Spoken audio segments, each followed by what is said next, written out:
Obviously only a few days away from a massive pay-per-view built around you. A lot of people credit, you winning the title for the UK finally getting a pay-per-view once again. So now that we are in fight week, camp's behind you, what are the emotions now just a few days away? Just excited. This is my first main event in the UK, and to be able to come back, headline it, defend my belt against Kamaru Usman, and it's going to be a great night. The UK's excited, I'm excited, and it's going to be good. How has life changed for you and the camp and your family and the team since you won the title in Salt Lake?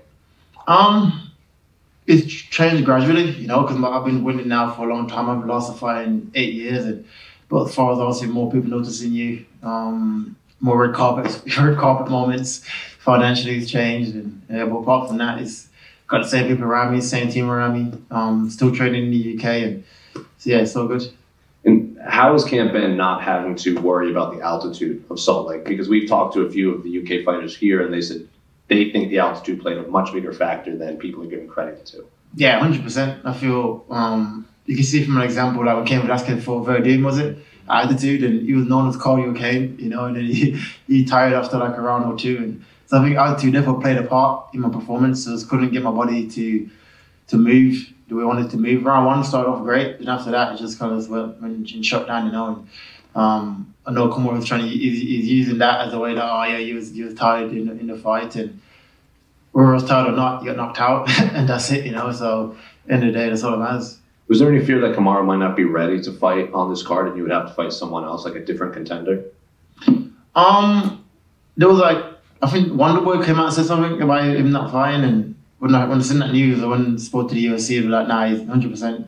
He's in training fight to prepare for March, So after that, I was locked in to Kamaru for sure. And what do you make of Kamaru? He's done a lot of media this week specifically saying he was winning that whole fight. He still doesn't see anything that you present that shows you're the better fighter outside of kicking him in the head.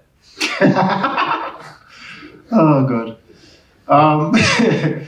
I think if you get knocked out like that, he has to find something to clutch onto, right? He needs to build that confidence back up, because going into it, he thought he could never be taken down, he could never be hurt or knocked out, and so I think he has to find something to clutch onto, and that's what he was winning the fight, but who cares? Like I said, it goes down as you getting out cold headshot, and that's all that matters. And when it's all said and done, winners win, and even on my worst day, my worst performance, I'll still knock you out. So winners win, like I said. So going off of that, does it bother you that he's above you still in the pound for pound rankings?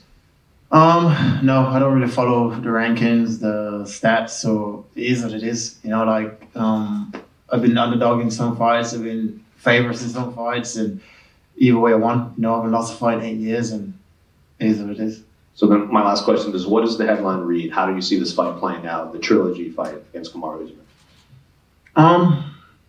Just making it into a mixed martial arts fight, being back home, using the crowd energy to spur me on, and just going out there and just show off, and that's my aim this fight. I'll just show my abilities and just perform to the best of my abilities. And like I said, I've never lost in the UK. I always draw the energies from being around my friends, my family, and it's gonna be a great performance. Leon, over here, right in front of you. Sorry. A lot of his strategy in the last fight was a lot of wrestling. But you guys did stand a little bit. What did you make of his striking? Because obviously he had knocked out a lot of guys. So based off of your striking exchanges, what did you think of his striking? It was alright. It was good. Like he does every fight, every boxing, heavy front forward pressure, heavy wrestling. I think his game plan is pretty similar in every fight he fights. But like I said, even on the worst day, it's kind of just even though I was tired, he couldn't hurt me. I wasn't hurt. Really, it's more of a fatigue issue. You just start wailing on my gloves and I was just catching it all on my gloves, and but like I said, even my worst day, I defeated him. But like I said, he's improved from when we first fought. But so have I, And in the first round, you were able to get him down and take his back. So you look at that and say, why don't I wrestle some more? Or obviously you had that amazing knockout. So you think you should keep on the feet? No, I'll make it into a mixed martial arts fight. I'll try and go for a takedown. I will be attacking submissions and also try to knock him out, and I know I can do all these things. I've done it in the last fight, and so I'll do more of that. And speaking of, one last one. And speaking of the altitude, were you watching that co-main event between Costa and Rocky? Because they were exhausted, and were you thinking, oh no? Yeah, oh shit, they got me. I was watching it. I tried Luke before. I know how fit Luke is, and I know he was in shape. And when I was backstage warming up, and I was watching it on the screen, I've seen putting his hands on his knees and just showing fatigue, for oh god, he's gonna play a part, and that he did, he did play a part. But like I said, that's all behind me now, and I've wiped it, enjoyed it when it happened, the knockout. But now we're on to a new chapter, and I truly believe this is my time, and I'll show that Saturday night. Thank you, Leon. Just over here, going off of what you said about the first round, being able to take him down, does that give you added confidence going into this one? I wouldn't say added confidence, because I've always been confident in my ability, but it's given me confirmation, that I can take him down, and once he hit the mat, I'm on top. He hasn't got much to offer for defense-wise. Everyone's good when they're on top of you, pause. But once I'm on top, like you see, I took the back like that, there was no resistance for me taking his back, and so yeah, there's, like I said, confirmation I can use in going into the third fight, and I will, And even Khabib has said in the past, after that knockout, that he wasn't sure, if you suffer a knockout like that, if you'll ever be the same again. What do you believe? Do you think he's going to come in and approach this fight any differently? Who knows? That's the question, right? He's 36 years old, been in many tough fights. He thought he could never be beaten. And then to be sparked like that does have a mental thing on you. I know he pretended like he doesn't care, and he was happy he got knocked out because the pressures of champion is too hard, and I'm happy that I got knocked out. But for me, it doesn't make no sense, And so we're so set Saturday night, whether or not it makes a difference. But you best believe I'll be trying to knock him out again. And you've had such a journey, not only in your fight career but your personal life as well. We could see how much winning that title meant to you in your emotion in the cage. What was that moment like? How surreal was that at the time? Not just meant to me, just meant to my team, meant to my family, and to be able to set out a goal when you're 17 years old and finally achieving it. Doubted and all, everyone doubted you, everyone saying you can't do it, being in Birmingham and winning the world title, and you, with your belief and your hard work, achieving this goal, it's I think it showed, right? The speech after, the cry to my mum on the phone after, and I think it all came out then, and so yeah, like I said, it's all just confirmation that my belief is in myself and my team, and what I'm doing is right, and that's all it was, And how are you anticipating making that first walk as champion at the O2 Arena on Saturday? It's going to be wild. It's going to be wild now. I enjoy fighting at home, and from amateur to now, I've never lost a fight in the UK, because I like being around my family, I like being around my friends, and that's where I draw my energy from, and so yeah, it's going to be a crazy night. The fans keep saying they're excited for it, and so am I. Thanks. Leon. Coming in here as a champion is obviously an enormous thing for you, but there's a little bit extra on top of that because you're a properly homegrown UK champion. You've done all your training here in the UK. How much extra does that put on your achievement? I think it plays a lot. It plays a big part in it, because it's not just for me, it's for the gyms that's coming behind me. The guy that's 17, like when I was 17. Can look towards me and look like he did it. He lived in Birmingham and he won the title, and congrats to Bisping. I know he was the first person to do it, so I kind of never shadow that. But I think it hits different when you can look at somebody from the same region as you, in the same similar situations as you. That's when I did something, and so I think it's big for the whole UK, And how much of an impact do you hope to make in your community now you've got that stage as being a world champion in the UFC? Just giving back. helping out where I can, and I started a charity already to give back to youth from similar background as me that's been involved in gangs and getting into trouble and with single parents and stuff like that, and I've already started that already because that's been a passion of mine from the get-go, and so to be able to do that is a pleasure for sure. Last one from me, just going back to the fight itself and the fight with Kamaru, the second fight, the championship winning fight, the altitude playing, the factor that it was. What does a sea-level Leon Edwards look like on fight night on Saturday? My plan is to just go out there, like I said, and just show off, and just enjoy the moment. I feel this has been the best performance of my career. I truly believe it, and Saturday night I'll go out there and show that. If you're judging me off that performance, I'm thinking, oh yeah, you had me broken and stuff like that. It's gonna be in for a shock Saturday night, Leon, down here to your left. The last time you went face to face with Usman at a press conference, he was he had a lot of swagger to him. What do you expect his demeanor to be like this time after you flatlined him? I don't know.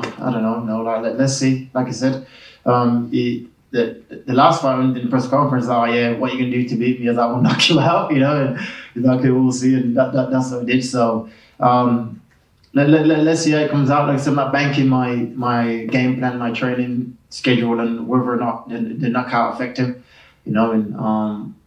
but we'll see. Who cares? Do you think he's going to be dressed like Terry Crews again? It's a bit too cold over here to be dressing all weird and all funky, but here's what it is. I heard it flew like a Starless over and stuff, and as I'm saying, our mentality is in two different places. I feel like he's on his way out, and I was gonna open a door for him and give him another path to follow his fashion dreams and follow where he wants to go, I didn't mean to make you joke there, bro. But, final question from me. 3 years ago, you were meant to be here headlining against Tyron Woodley. Now the week is finally here. I mean, what does it mean to you to finally be here and obviously be here as champion, nonetheless? Like I said 3 years ago, this was meant to be hit, without this, and at the time I remember how upset I was, how frustrated I was that I did a whole camp, and then because the pandemic, the fight got cancelled on the Sunday before the match, and so now to be here 3 years on, now the world champion, it feels amazing, and like I said, I'm excited for it, and it's an opportunity that I can't let go to waste, and I won't, and yeah, it's going to be good. Like I said, I'm excited, our team's excited, and it's going to be a good evening for the UK. Appreciate it, bro. Leon, can I just ask, over here, still just in the same place, is the pressure on you? I mean, in that first fight, a lot of people wrote you off, and even the commentators did during the fight. The pressure on you now is different, and everyone in that arena is there to see you and to see you defend the belt. How does that feel when you're going into the fight now? Good for me. I like that pressure. Like I said, I enjoy that pressure. I put it on myself as well as my team. Because I know how good I am and what I can do. And I always draw.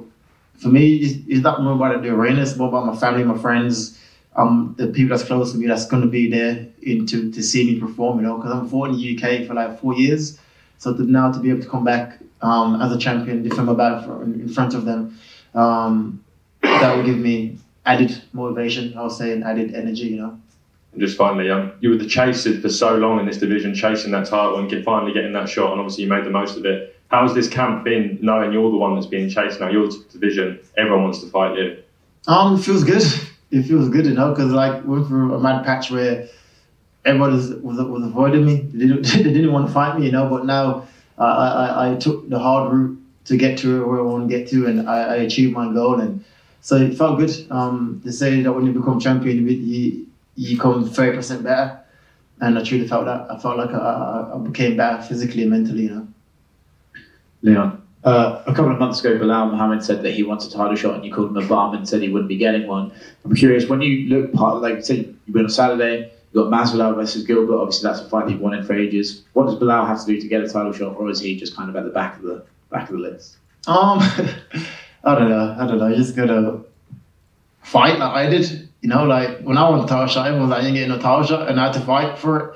So you go do what I did. Go fight someone else, and one day you probably get there. Is there a chance you'll go to Miami if you win on Saturday to be in cage side to watch that one? I might do. I heard the weather is nice over there, the woman, so I'll pop by. Leon's down to your left. Down to your left. You kind of mentioned there about sending Usman to the fashion route. Do you think another win against him would actually retire him? You know, it's about saying just from his mentality and the way he's moving, and I think he's already got one. Something's out the door already, you know, and just nothing to add to that. And whether he retires after or not, that's up to him, you know. Leon, now that you won the championship and achieved your lifelong dream, what drives you to continue improving and winning? I feel I want to go down as one of the best welterweight to do it, you know, and I believe I can. My goal was to achieve this goal when I was 17 years old, and I did that. Now I've switched my goal now to go down as the best of all time, you know, and why not? You know, I've lasted so long. I've won so many fights, and I'll just keep plowing on, and also get that money up as well. You know, I want to be able to change my family's life, you know, and leave it in a better situation that I came into it, you know, and that's my goal right now, is to leave my family in a safer, more financial freedom than I came into it, you know. Your first fight with Usman ended by decision, the second one by knockout. Do you see a submission happening this time? Could do. It could do. Like I said, once hit the mat, he ain't got much to offer, you know. So he could do, but like I said, it's going to be a mixed martial arts fight, and it's going to be entertaining for sure. Thank you. Good luck. Leon, can I ask, what has becoming the champ enabled you to do in your personal life that you're been most proud of recently? For me, just probably opened a restaurant for my mom. Opened a caravan takeaway. I remember when I was young, she kept saying that me and my brother helped to do it, and I remember her saying that she wanted to own a takeaway one day, you know, and so to be able to do that straight away, that was my only splash, you might say, that I've done since being a champion, you know, and so yeah, that's probably my number one thing, you know. And in terms of, obviously you're going to be really focused on Usman at the moment, but someone's mentioned Miami, UFC 287. Do you think you'll be sort of rooting for Masvidal to win his fight in order? No, not so that you could defend against him and right the wrong what happened at the O2 a few years ago? I would root for him is the wrong word, but if he wins, he wins, right? It'd be good for me, good for the fans, good for the company, and also get to smack his head off as well. So if he wins, it's good, but he's got a tough fight in his hands against Gilbert, and we'll see. Thanks, mate. Leon, just striking. How surreal does it feel driving through Erdington and seeing billboards of yourself with the title around your arm or your waist, and seeing murals in the city, obviously with the title? How surreal does that feel still? It's a surreal moment, you know, and to be, like I said, to see murals in Erdington where I grew up, and I've done many things in the same streets, you know, so to be able to drive past it every day, see how much the city embraced me and what I've done and how proud I've made the city, not just Birmingham but the UK. It's an honour for me. I'm happy. I am humbled by it, and yeah, it's sick for sure. Thank you. One more in front. How many kids run up to you and yell, "Headshot dead"? I've lost count, you know. Like that's like the saying of the year. It's like pound for pound, headshot dead, you know. And when I did to plan it, but I didn't. It's more just like emotions. But that's basically what it was. He was pound for pound, got headshot, and he was out. So is it weird when like young kids come up to you and say that? Nah, it's not weird. It's perfect. Nah, it was good for sure. Okay, thank you. Leon, you take a picture with us. You know you win, yeah. You get like a new belt now, yeah. Not like this rubies I heard. Did you get a ruby on the side, yeah? No, I heard they give you like a fresh belt. I don't know. You just speaking that reality. Nah, I should have changed it, bro. I'm sure this one got 2 belts. Yeah.